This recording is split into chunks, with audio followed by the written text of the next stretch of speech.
First contact. The Galactic Empire had conquered 17 star systems in the last decade alone. Their crystalline warships, powered by quantum-fold technology, were considered invincible throughout the known galaxy. Species after species fell before their might, their planets stripped of resources, their populations enslaved to serve the ever-expanding imperial machine. Grand Admiral Vextal stood on the command deck of the Sovereign Dominion, his flagship and the pride of the Velothhian Armada. His scaled skin shimmered under the blue light of the tactical displays, 6 eyes scanning multiple data streams simultaneously. Report on the status of Solar System 7249, he commanded, his voice a low rumble that silenced the bridge crew instantly. Commander Zurax, his second-in-command and most trusted officer, stepped forward. The system contains 8 planets orbiting a G-type main sequence star. Only the 3rd planet shows signs of advanced civilization, though their technology appears primitive by our standards.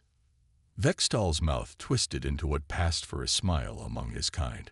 Show me. The central holographic display shifted to reveal a blue-green world, teeming with life and artificial structures. Data scrolled alongside the image.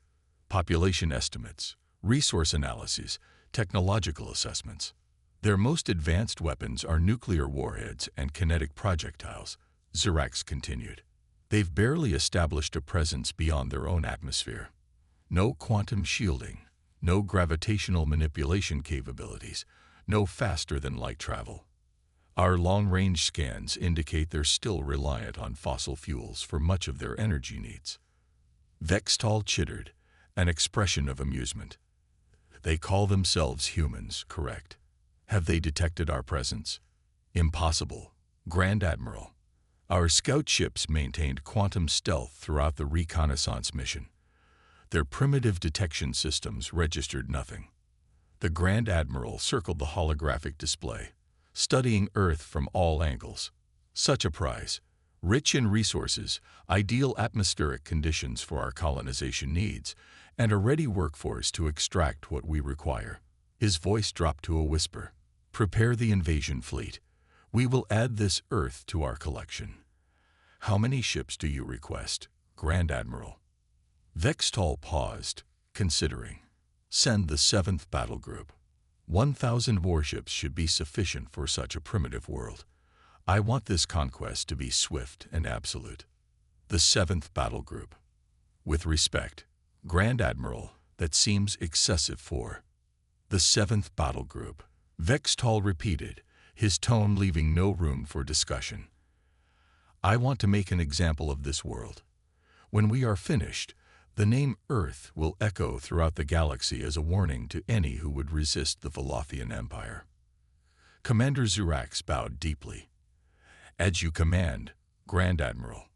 The fleet will depart within 3 cycles. As Zurax departed to relay the orders, Vextal returned his gaze to the holographic Earth, rotating slowly before him. Something about this planet nagged at his instincts, an inexplicable unease.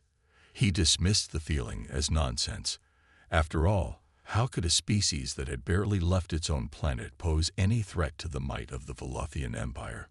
On Earth, in a facility buried deep beneath the Rocky Mountains, Dr. Ilara Jensen stared at data streams flowing across her screens. As director of the Earth Defense Coalition, an organization whose existence was known to only a handful of government officials worldwide, she had been monitoring the alien scout ships for months. They're coming, she said simply to the room of scientists, military officers, and government representatives. The Velothhians have completed their reconnaissance and are assembling an invasion fleet. General Marcus Chen, the EDC's military liaison, leaned forward. How many ships? Our quantum sensors indicate approximately 1,000 warships assembling at the edge of the Oort cloud. Based on their energy signatures, we're looking at a major invasion force, dreadnoughts, carriers, troop transports. The room fell silent as the implications sank in. When will they arrive? Asked Representative Quaim Osai, the UN Security Council's designated contact. Based on their propulsion capabilities, we estimate 3 weeks. Dr. Jensen replied. Possibly less if they utilize their quantum fold drives for in-system jumps. General Chen's expression darkened. And they still have no idea we can detect them. Dr. Jensen allowed herself a small smile. None whatsoever. Our quantum masking technology has kept all our advanced systems hidden. As far as they're concerned, we're still burning fossil fuels and playing with chemical rockets. So the Velouthians believe they're facing a defenseless pre-FTL civilization, Representative Osei mused. Their arrogance will be their undoing. Dr. Jensen nodded. Classic invasion protocol for the Velouthians. They've done this 17 times before with other civilizations. Their playbook is consistent. Arrive in overwhelming force, demand unconditional surrender, and begin immediate resource extraction and population processing. She tapped her tablet, bringing up a detailed schematic of Velouthian ship designs. What they don't realize is that we've been studying them for over 50 years, ever since we recovered their technology from a crashed scout ship in 1972. General Chen stood, addressing the room. Ladies and gentlemen, we've prepared for this moment for decades. Operation Thunderbolt is now active. All EDC personnel are to report to their designated stations. All prototype defensive systems are to be brought online immediately. Dr. Jensen caught his eye. And Project Prometheus. The general hesitated, then nodded grimly. Authorized. May God help us if we need to use it. As the meeting dispersed, Dr. Jensen remained at her station, watching the distant fleet of alien warships preparing to invade her world. The Velouthians believed they were about to conquer a primitive, defenseless planet. They had no idea they were walking into humanity's carefully laid trap. Let them come, she whispered to herself. They have no idea what we're capable of. The approach. Commander Zurax stood on the bridge of the Indomitable Will, the lead warship of the Velouthian 7th Battle Group. Behind him, stretching into the darkness of space, 1,000 crystalline vessels moved in perfect formation toward the third planet of this unremarkable solar system. Status report, he demanded, mandibles clicking with anticipation. We've passed the orbit of the gas giant designated Jupiter, Commander, his navigation officer reported. Current velocity will bring us to Earth orbit in approximately 7 standard cycles. Zurax nodded, satisfaction evident in his posture. This would be his first independent command of a major invasion force. Success here would cement his position as Vextal's heir apparent within the Empire. Any response from the humans to our presence? He asked. His communications officer chittered with amusement. Their primitive detection systems have only just noticed us, Commander. Their global information networks are flooding with reports and speculations. Their military forces are scrambling, but in a disorganized fashion. No coordinated response detected. Show me their communications, Zurax ordered. The view screen shifted to display intercepted broadcasts from Earth. News reports showing grainy telescope images of the approaching fleet, panicked social media messages, emergency government broadcasts urging calm. Zurax watched with detached interest, studying his prey. Prepare a detailed analysis of their military capabilities and likely resistance points, he instructed his tactical officer. I want to crush any meaningful opposition within the first solar cycle of our arrival. Already complete, Commander. The tactical officer responded, bringing up a holographic display of Earth with key military installations highlighted. Their forces are primarily concentrated in these regions. Their weapons technology is limited to chemical explosives, nuclear devices, and primitive energy-directed weapons. No significant space-based defenses detected. Zurax studied the display and their governing structure. Fragmented. Multiple nation-states with independent military forces.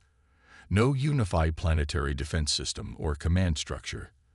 Their largest military powers appear to be these regions. The officer indicated several countries on the holographic globe. Perfect, Zurax hissed with pleasure. A divided planet is already conquered. Prepare the standard ultimatum for transmission once we achieve orbit. Give them one planetary rotation to surrender or face immediate commencement of hostilities. As his officers carried out his orders, Zirax allowed himself to imagine the accolades that would come with this conquest. The Grand Admiral had given him a simple task: subjugate a primitive world, and he would execute it flawlessly. Soon, the humans would join the ever-growing list of species that served the Velothhian Empire. In the command center of the lunar base Artemis, hidden on the far side of Earth's moon, Dr. Jensen and General Chen watched the approaching Velothhian fleet with calculated calm. "They're right on schedule," Dr. Jensen noted, manipulating the holographic display to show the enemy formation in greater detail, "and they've maintained their standard invasion configuration." General Chen studied the display. "Arrogant bastards. They're not even attempting to conceal their approach or deploy in a defensive posture. They expect no resistance. That's been their downfall with every civilization they've conquered," Dr. Jensen replied. "The Velothhians rely on their technological superiority and overwhelming force. They've never encountered a species that could challenge them, so they've never developed more sophisticated tactics." An officer approached with a data tablet. "Dr. Jensen, we've completed the analysis of their communications. They're preparing to transmit their standard ultimatum once they achieve Earth orbit." Dr. Jensen smiled. "Excellent. Everything is proceeding exactly as we predicted." She turned to General Chen. "Are all EDC forces in position?" The general nodded. "Phased array platforms are deployed throughout the solar system, cloaked and ready. The quantum disruption grid is online and standing by. All major population centers have activated their shield generators, though they remain in stealth mode. And our offensive capabilities. The kinetic strike platforms are in position around Mars. The antimatter catalysts are deployed at the calculated engagement points. The solar flare director is ready, just awaiting your order to deactivate the quantum masking." Dr. Jensen looked around the command center, where hundreds of Earth's finest military personnel and scientists worked in coordinated precision. "It's remarkable," she mused. "For 50 years, we've maintained the most elaborate deception in human history. We've hidden our true technological capabilities from our own people, letting the world believe we were decades away from the advances we actually achieved." "It was necessary," General Chen said firmly. "If the public knew what we recovered from that crashed Velothhian scout ship, if they knew what we learned from the databases, the panic would have been uncontrollable. And if we had revealed ourselves too soon, the Velothhians would have sent their entire fleet instead of just this battle group," Dr. Jensen agreed. "Sometimes the best advantage is to be underestimated." She touched a control panel, bringing up a different display. This one showing various metropolitan areas around Earth. In New York, Tokyo, London, Beijing, crowds gathered in parks and public spaces, watching the sky where the alien ships were now visible as points of light even in daylight.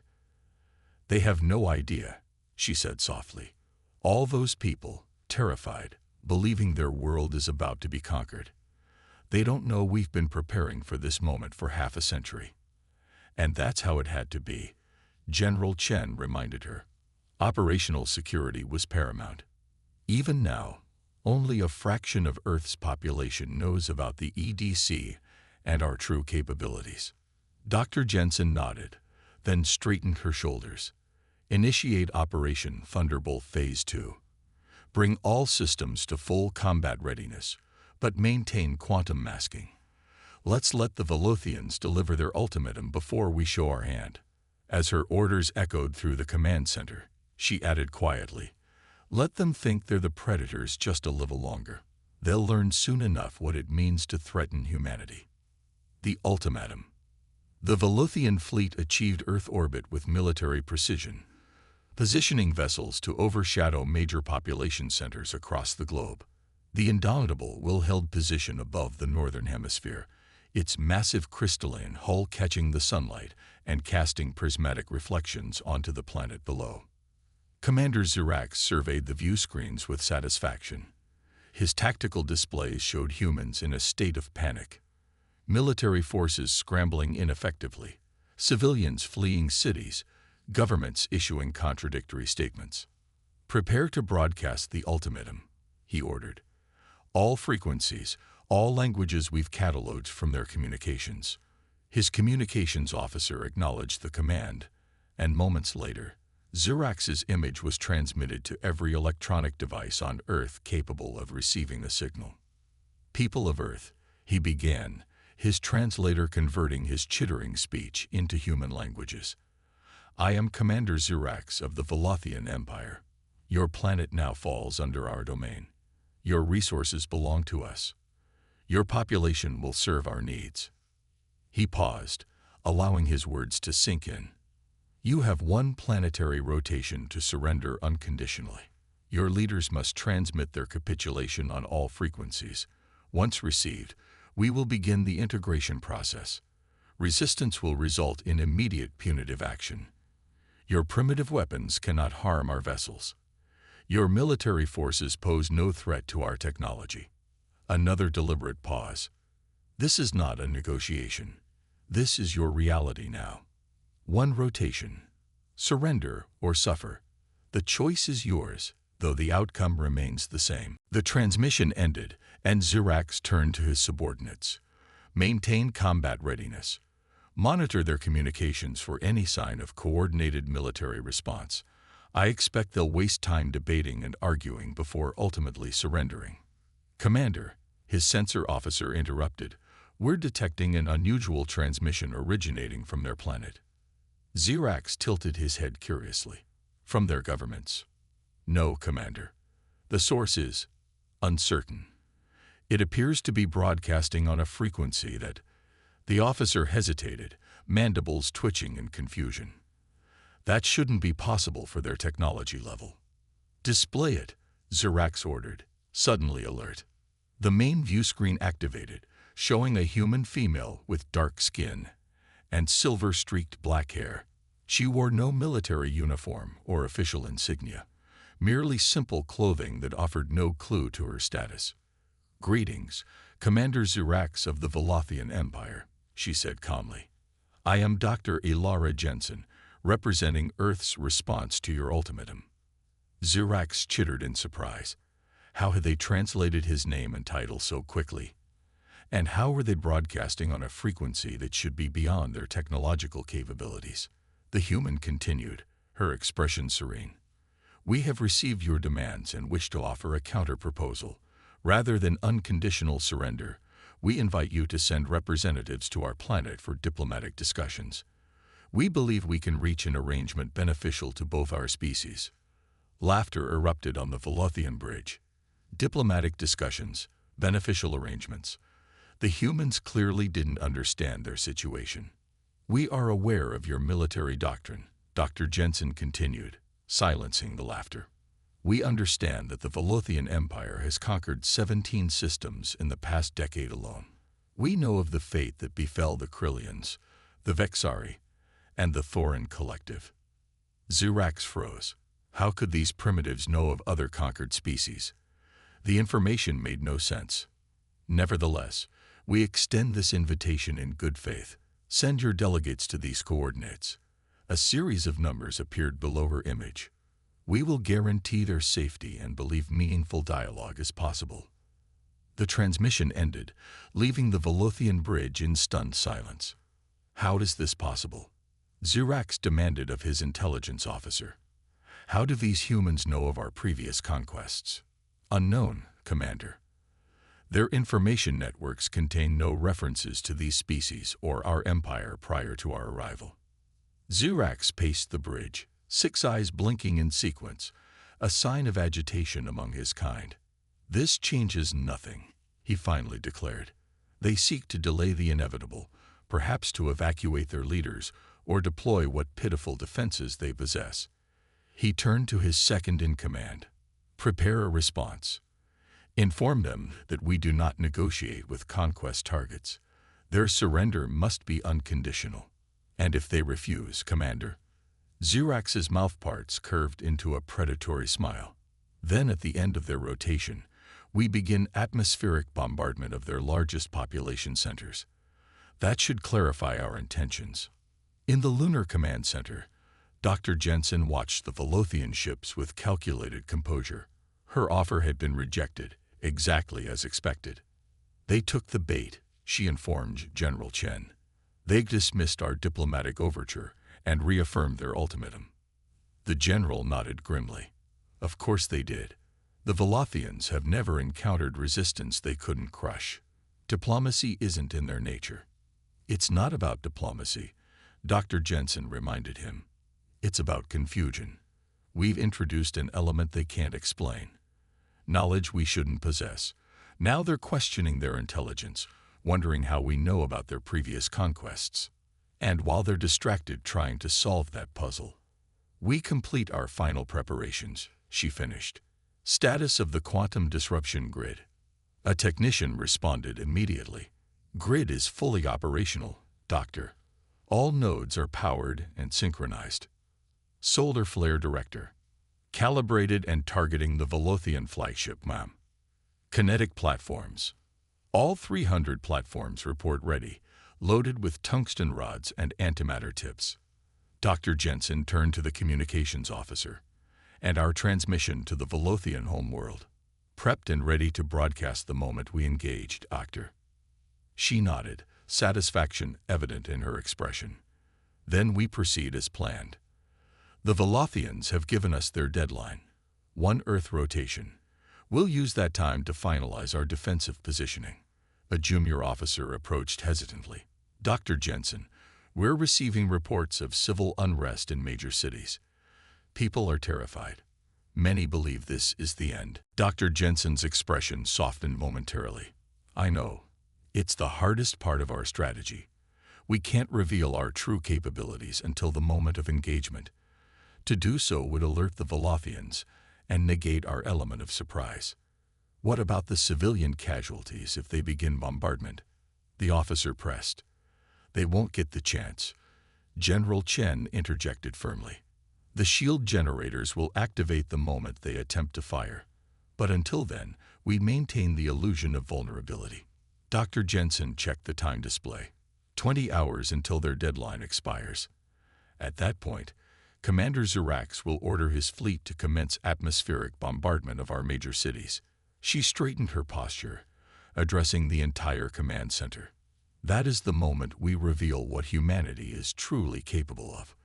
That is when Operation Thunderbolt goes fully active. Her voice carried throughout the facility, calm and resolute. For 50 years, we've hidden in plain sight. We've maintained the most elaborate deception in human history, concealing our true technological advancement from both our own people and any watching eyes from the stars. We recovered their technology, reverse engineered it, and improved upon it. We built our defenses in secret, preparing for this very day. She looked around at the determined faces of her team. The Velothians believe they're about to conquer a primitive, helpless world. In 20 hours, they'll discover just how wrong they are. The engagement. As Earth's rotation brought the deadline to its conclusion, Commander Zirax stood imperiously on the bridge of the indomitable will. No surrender message had been received from the humans, though their communications networks buzzed with panic, prayers, and desperate final messages between loved ones. Their time is up, he announced to his bridge crew. Begin atmospheric bombardment sequence. Target their largest population centers first. His weapons officer acknowledged the command, and throughout the Velothian fleet, crystalline energy weapons charged with a distinctive blue glow. 1,000 warships prepared to rain destruction upon the defenseless planet below. Commencing bombardment in 3, 2, 1. The lead ships fired, sending brilliant blue energy beams toward Earth's surface. But something unexpected happened. Just before the beams would have entered the atmosphere, they struck an invisible barrier and dissipated harmlessly into spectacular light displays. What is happening? Zirax demanded, mandibles clicking rapidly in agitation. Report. His sensor officer worked frantically at his console.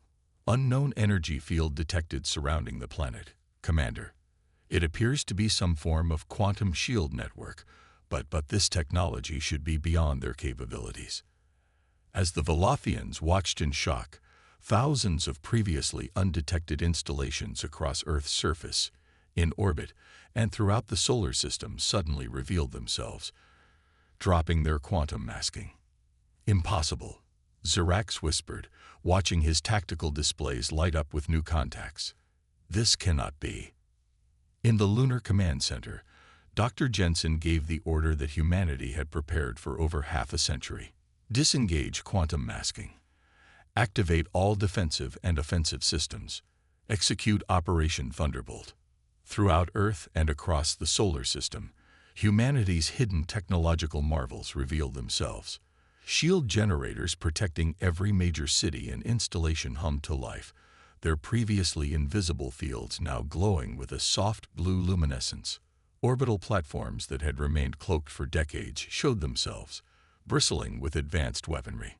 Within the asteroid belt, on Mars, and in the clouds of Jupiter, kinetic launch platforms unveiled themselves. Tungsten rods tipped with antimatter warheads aimed at precise coordinates within the Velothean fleet. "Quantum disruption grid activated," reported a technician. "Velothean communications and targeting systems are now compromised." "Solar flare director engaging," called another. "Gravitational lensing active. Solar plasma directed toward Velothean flagship in 5 seconds." Dr. Jensen opened a channel to the Velothean fleet. "Commander Zirax, perhaps we should reconsider those diplomatic discussions now." Aboard the indomitable Will, chaos reigned. Ship after ship reported systems failures as the human quantum disruption grid interfered with Velothean technology. Warning klaxons blared as sensors detected incoming threats from multiple vectors. "Evasive maneuvers," Zirax shouted, but it was too late. A magnetically directed solar flare, channeled through human gravitational lensing technology, struck the flagship with the power of a small star. Simultaneously, hundreds of kinetic projectiles moving at a significant fraction of light speed tore through the Velothean formation, their antimatter tips detonating on impact. Crystalline hulls shattered under impacts they were never designed to withstand. Quantum reactors destabilized, creating chain reactions of destruction throughout the once mighty fleet. Zirax clung to his command console as his ship shuddered under multiple impacts. "Return fire. Target their defensive installations. Weapons non-responsive, Commander," his tactical officer replied frantically. "Their disruption field is preventing targeting lock." Another officer called out in panic. "Commander, we're detecting energy signatures within our ships. Something has bypassed our hull integrity." Throughout the Velothean fleet, thousands of microscopic drones, each no larger than a dust particle, had infiltrated the crystalline vessels. These nanomachines targeted critical systems, disabling weapons, navigation, and propulsion without harming the Velothean crews. In less than 5 minutes, the pride of the Velothean Empire, 1,000 advanced warships, hung helpless in Earth orbit, disabled but largely intact. Dr. Jensen's face appeared on Zirax's command screen. "Commander Zirax, your fleet has been neutralized. Your weapons are offline. Your propulsion systems are disabled. Your communication with the Velothean Empire has been severed." Zirax, still struggling to comprehend the sudden reversal, stared at the human in shock. How is this possible? You are a pre-FTL civilization. Your technology is primitive." Dr. Jensen smiled slightly. "We thought it best to appear that way. For 50 years, since we recovered and reverse-engineered a crashed Velothean scout ship, we've maintained the illusion of technological inferiority while preparing for this day." She paused, letting the information sink in. "We know how the Velothean Empire operates, Commander. We know what happens to conquered worlds. So we waited, we prepared, and we let you believe we would be an easy conquest." Zirax's mandibles trembled with rage and disbelief. "You deceived us. Just as you've deceived countless species before destroying their civilizations," Dr. Jensen replied calmly. "The difference is, we learned from your mistakes." She leaned closer to the camera. "Now about those diplomatic discussions. We are transmitting coordinates where your command shuttle may land. You will bring your senior officers and discuss terms with Earth's representatives. And if I refuse?"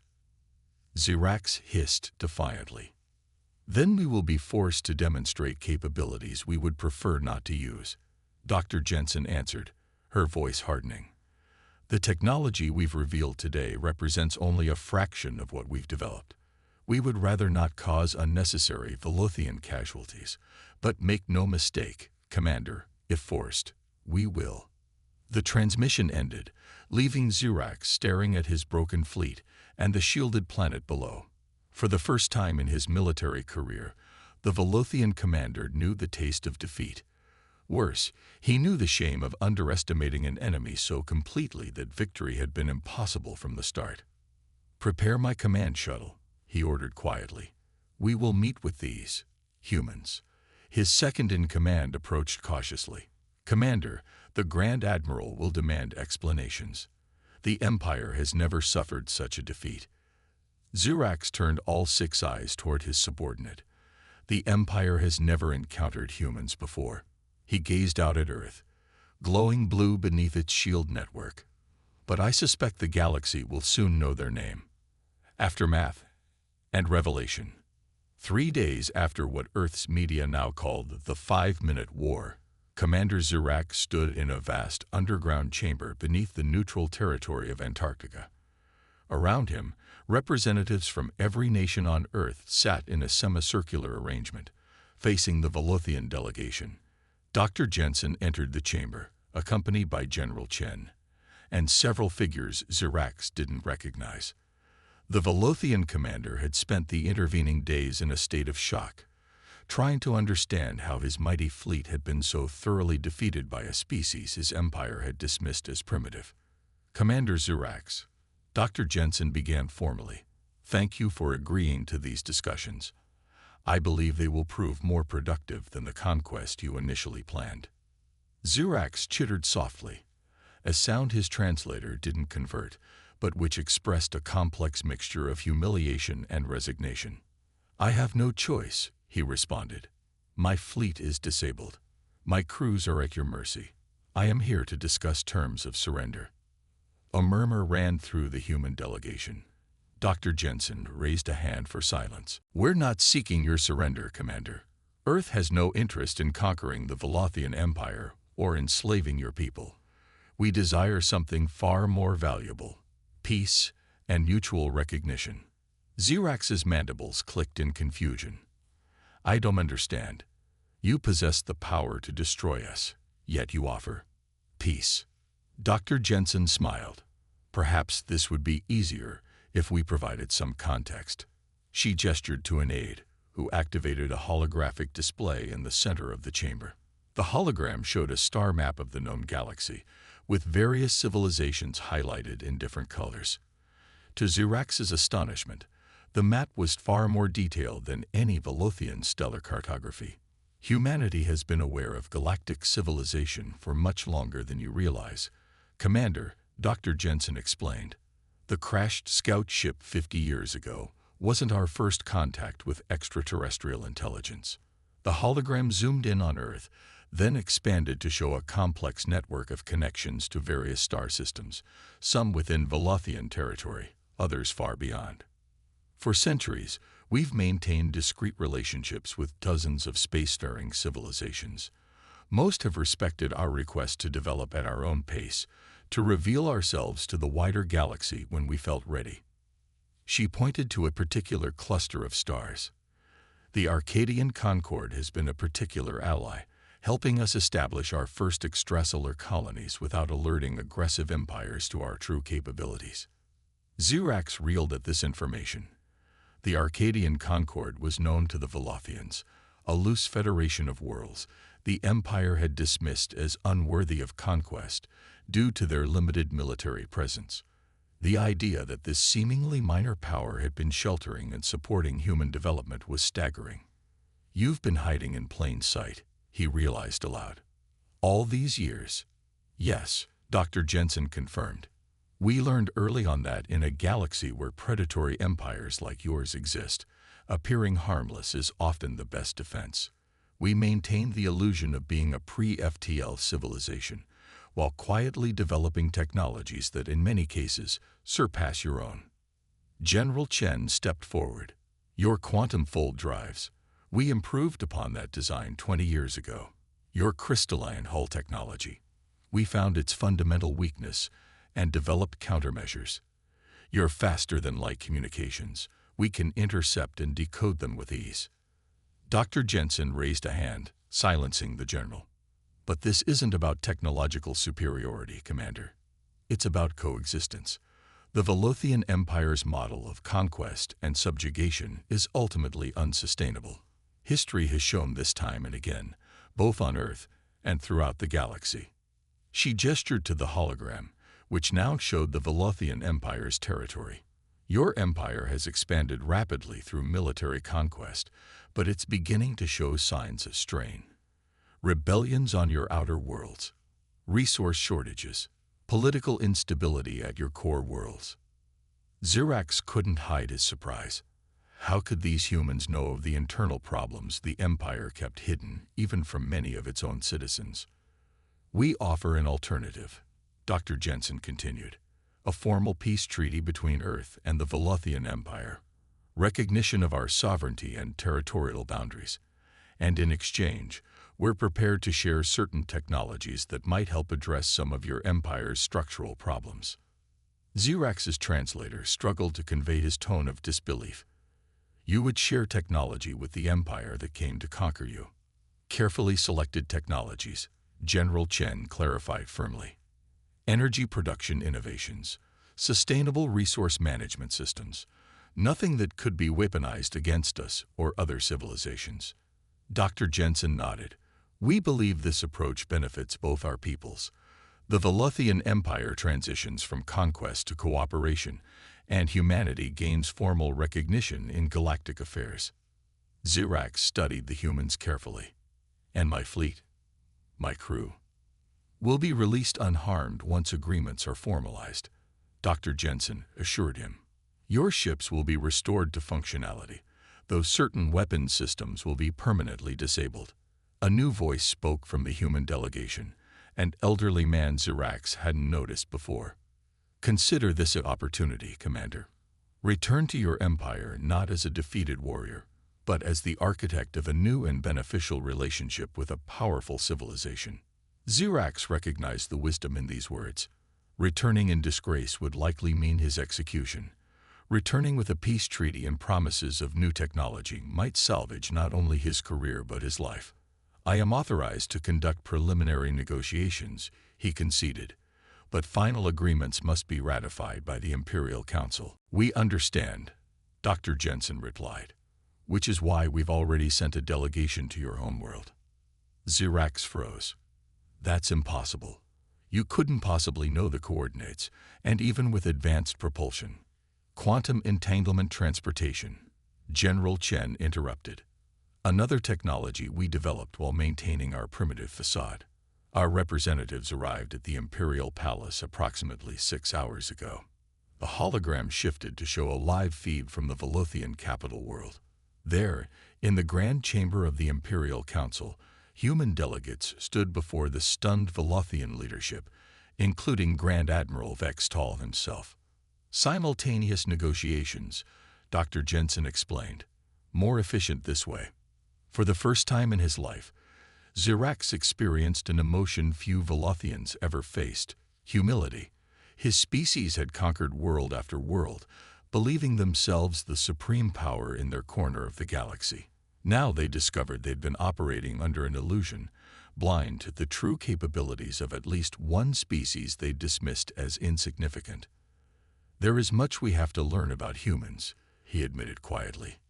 Dr. Jensen smiled. And much we can learn from each other, Commander.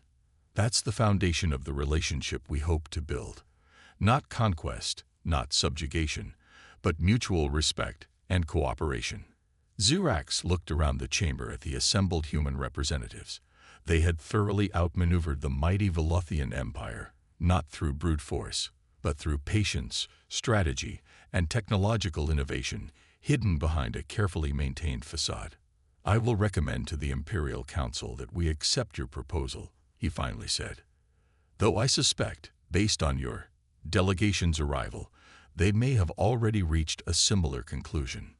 The hologram updated, showing Grand Admiral Vextal signing a preliminary accord with the human representatives on the Velothian homeworld.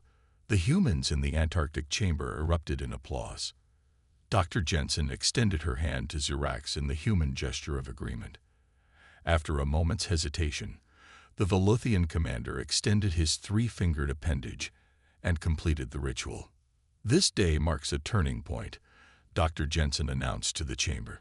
"Not just for humanity and the Velothian Empire, but potentially for galactic civilization. Today, we demonstrate that even would-be conquerors can become partners when presented with a better alternative." As the formal proceedings concluded, Zirax approached Dr. Jensen privately. "There is one question that continues to trouble me, Doctor. Why maintain the deception for so long? You clearly had the capability to reveal yourselves to the galaxy years ago." Dr. Jensen considered the question carefully. Humanity's history is filled with encounters between technologically disparate civilizations. Almost invariably, the less advanced society suffered greatly. We learned from our own past that rushing into the galactic community unprepared would be dangerous. She smiled slightly. "So we watched, we learned, and we prepared. We built our strength in secret while studying potential threats and allies alike. The Velothian Empire wasn't the first expansionist power to consider Earth for conquest, Commander, merely the first to act on it directly." "And now?" Zirax asked. "Now the galaxy knows what humanity is capable of," General Chen interjected, joining their conversation. "The days of appearing primitive are behind us. Earth will take its place openly among the spacefaring civilizations. The galaxy may not be prepared for humans," Zirax observed. Dr. Jensen's expression turned serious. "Perhaps not. But we hope our handling of this encounter demonstrates our intentions. We seek neither conquest nor domination. We want only security for our people and peaceful coexistence with other civilizations." "Including former enemies?" Zirax asked pointedly. "Especially former enemies," she replied. "The greatest victories don't come from destruction, Commander, but from transformation. The Velothian Empire has an opportunity to transform, to evolve beyond conquest to cooperation. We hope you'll take it." As Zirax departed with his delegation, escorted to their shuttles which would return them to their now functional but weapons-disabled vessels, Dr. Jensen and General Chen stood watching the Velothian ships prepare to depart Earth orbit. "Will they honor the agreement?" the general asked quietly. Dr. Jensen smiled confidently. "They will. Not just because they fear our technology, but because we've shown them a better path. The quantum entanglement network is already relaying the news throughout the galaxy. How Earth neutralized a Velothian invasion fleet in minutes without casualties, then offered peace instead of retribution." She turned to face the vast chamber where representatives from Earth's nations were celebrating this historic moment. "Today marks humanity's true first step into the galactic community. Not as conquerors or the conquered, but as equals." General Chen nodded thoughtfully. "And yet, I can't help but wonder what other threats might lurk out there, beyond even our knowledge." "That's why we continue to prepare," Dr. Jensen replied. "That's why we never stop learning, adapting, improving. The Velothians won't be the last to underestimate humanity, but perhaps they'll be the last to do so through military action." As the Velothian fleet departed Earth orbit, news spread throughout the galaxy. A new power had revealed itself, one that had hidden its true nature for decades while developing technologies that rivaled or surpassed those of the established powers. Some reacted with fear, others with curiosity, but all recognized that the galactic order had shifted irrevocably. Humanity had arrived on the galactic stage, not with a whimper, but with a display of power and restraint that would echo across the stars for generations to come. The Imperial fleet had come to crush Earth, and humanity had wiped them out in seconds, not through destruction, but through preparation, innovation, and the wisdom to offer peace from a position of strength. It was a lesson the galaxy would not soon forget.